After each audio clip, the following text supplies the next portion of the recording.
El que volia era anunciar que en el moment en què s'enceta el procés de primàries al nostre partit polític, a Compromís, que serà en breus setmanes, jo anuncio la presentació de la meva candidatura a encapçalar la llista de Compromís pel col·lectiu local de Gandia. I vull fer-ho públic, estendre-ho a la totalitat de la ciutadania, perquè vull informar que aquest procés de primàries serà un procés obert a la totalitat de la gent.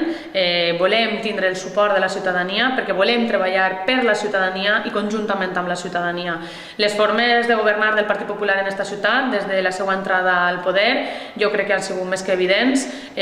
La merma de la qualitat de vida de tots i cadascun dels ciutadans està notant-se dia a dia, està fent-se palès cada dia que passa. Jo crec que aquestes formes, pèrdua de formes de la bona educació,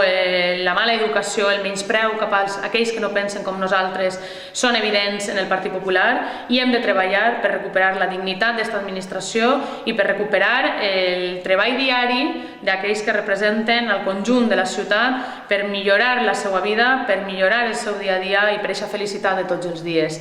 I bé,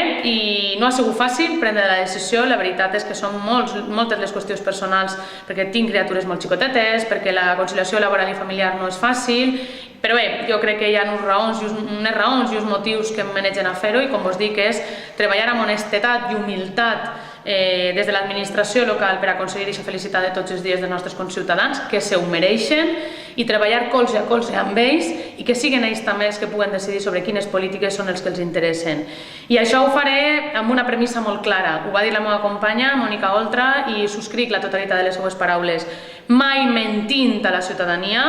intentant no prometre res que no es puga fer en aquesta ciutat i sobretot no sabem ben bé com ens trobarem les arques municipals una vegada entrem, però sí que conjuntament amb la ciutadania valorarem com està aquesta situació, valorarem quines són les prioritats de la ciutadania, valorarem on hem de destinar els recursos, els pocs recursos que segurament ens quedaran i això ho farem, torno a repetir, no des dels interessos privats i particulars i propis d'esta regidora que vos parla ni del grup de Compromís al qual represente, sinó amb els interessos particulars de tots i cadascun dels ciutadans que s'ho mereixen sense cap tipus de rebuig a cap d'ells.